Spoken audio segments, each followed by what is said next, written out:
রাজ্য বাজেটে মালদার চাঁচলে পৌরসভা গঠনের ঘোষণা হয়েছে। তাই ঘোষণা অনুযায়ী চাঁচলে পৌরসভা গঠন বাস্তবায়ন করতে শুরু হলো প্রশাসনিক তৎপরতার অঙ্গ হিসাবে চাঁচল মহকুমা শাসকের দপ্তরে গিয়ে মহকুমা শাসকের সঙ্গে বৈঠক করলেন মালদার অতিরিক্ত জেলা শাসক, জেলা পরিষদ ভাস্কর মজুমদার, পশ্চিমবঙ্গ বিধানসভার মুখ্য সচেতক অম্লান ভাদুরী, উত্তর মালদার সাংসদ খগেন মুর্মু সহ অন্যান্য প্রশাসনিক আধিকারিকরা। এদিনের বৈঠকে তারা কোন কোন মৌজা নিয়ে চাঁচল পৌরসভা গঠন হবে সেই ব্যাপারে প্রয়োজনীয় সিদ্ধান্ত নেন বলে খবর। বৈঠক শেষে বিধানসভার মুখ্য সচেতক অম্লান ভাদুরী এবং সাংসদ খগেন মুর্মু জানান, চাঁচলে দ্রুত পৌরসভা গঠন করা হবে। 9টি মৌজা পৌরসভার অধীনে থাকবে। সেই অনুযায়ী আজ থেকেই পৌরসভা গঠন বাস্তবায়ন করতে প্রশাসনিক স্তরে কাজ শুরু হয়ে গেল। আশা করছেন চাঁচল দ্রুত পৌরসভায় উন্নীত হবে। চাঁচল মালদা জেলার একটা ঐতিহ্যপূর্ণ শহর। এইটাকে গত যে দুটো গভর্নমেন্ট ছিল তারা বারে বারে বলার পরও এখানে কিন্তু পৌরসভাটা করেনি।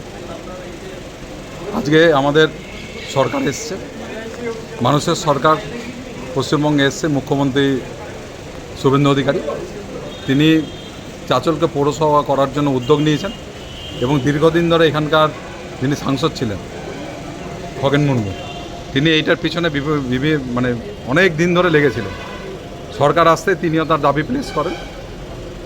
স্বাভাবিকভাবেই মুখ্যমন্ত্রী সেটা অ্যাকসেপ্ট করে এখানে চাঁচল পৌরসভা গঠন করার জন্য অ্যাডমিনিস্ট্রেটিভ অর্ডার হয়ে গেছে। এবার সেইটাকে ঠিকঠাক করে আজকের মিটিংয়ে 9টা মৌজাকে ঠিক করা হয়েছে, কনসার্ন যা এই শহরের আশেপাশে, সেই 9টা মৌজাকে নিয়ে চাঁচল পৌরসভা গঠিত হবে এবং এটা খুব তাড়াতাড়ি কাজ শুরু হয়ে গেল অলরেডি, খুব তাড়াতাড়ি এটা বাস্তবিত হবে। আমাদের এই চাঁচল পৌরসভা দীর্ঘদিনের এখানকার মানুষের দাবি ছিল। আমাদের রাজ্যের মাননীয় পশ্চিমবঙ্গ সরকারের মাননীয় মুখ্যমন্ত্রী, আমরা তার প্রতি খুবই কৃতজ্ঞ। আমাদের এই চাঁচলবাসীর পক্ষ থেকে তাকে আমরা ধন্যবাদ, কৃতজ্ঞতা জানাচ্ছি। চাঁচলকে পৌরসভা হিসেবে ঘোষণা করা হয়েছে। ইতিমধ্যে আমাদের বিধানসভাতেও বিল এনে সেটা পারিত হয়েছে, অর্থাৎ বিলটাকে সেটা গ্রহণ করা হয়েছে। আজ এই চাঁচলের যে পৌরসভা তার যে জুরিডিকশন কোনটা দিয়ে হবে, কোন কোন মৌজা এটার মধ্যে ইনকর্পোরেট করা হবে, এই বিষয় নিয়ে আলোচনা হলো এবং সর্বসম্মতিক্রমে আমাদের ঠিক হয়েছে যে চাঁচলের 9টা মৌজা এখানে নিয়ে একটা পৌরসভা হোক। 9টা মৌজা। রবিবার সাত সকালে মালদার গাজল কৃষক বাজারে আচমকা অভিযান চালালেন প্রশাসনিক আধিকারিকরা। খতিয়ে দেখলেন সবজি আনাজপাতির দরদাম সহ ব্যবসার ট্রেড লাইসেন্স, ওজন মেশিনের রিনিউয়াল সংক্রান্ত নথিপত্র। এদিনের এই আচমকা অভিযানে হাজির ছিলেন মালদার জেলা ডেপুটি ম্যাজিস্ট্রেট সুমন দেবনাথ, গাজলের বিডিও সুমন ঘোষ এবং গাজল থানার সাব ইন্সপেক্টর সুমন সিংহ সহ অন্যান্য প্রশাসনিক আধিকারিকরা। তারা প্রায় 2 ঘন্টা ধরে গাজল কৃষক বাজারের বিভিন্ন আড়তে ঘুরে সবজি কেনাবেচার প্রক্রিয়া খতিয়ে দেখেন। আধিকারিকরা ব্যবসায়ীদের ট্রেড লাইসেন্স এবং কম্পিউটারের ওজন মেশিনের রিনিউয়াল সংক্রান্ত কাগজপত্র পরীক্ষা করেন। সরকারি নির্দেশিকা অনুযায়ী প্রতিটি দোকানে এই সমস্ত নথিপত্র সাধারণের দেখার জন্য ডিসপ্লে বা প্রদর্শন করে রাখার নির্দেশ দেন। পাশাপাশি সবজি কেনাবেচায় সঠিক দামের সামঞ্জস্য বজায় রাখার বার্তা দেন তারা। প্রথম দিনের এই সারপ্রাইজ ভিজিটে ব্যবসায়ীদের নথিপত্রে কোনো বড় ত্রুটি মেলেনি। তবে আধিকারিকরা স্পষ্ট জানিয়েছেন, আগামী দিনে শুধু কৃষক বাজারই নয়, এলাকার অন্যান্য দৈনিক বাজারগুলোতেও যে কোনো দিন এই ধরনের আকস্মিক তল্লাশি চালানো হবে।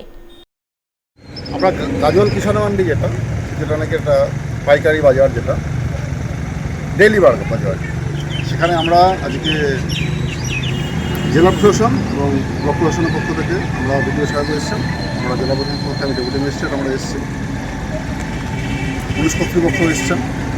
ছোটো করে ব্যাপারটা কিছুই না, ব্যাপারটা হচ্ছে খুচরো বাজারে যেটা হচ্ছে, খুচরো বাজারেও কিন্তু মানে বিগত দিনগুলিতে কিছু ইন্সপেকশন হয়েছে।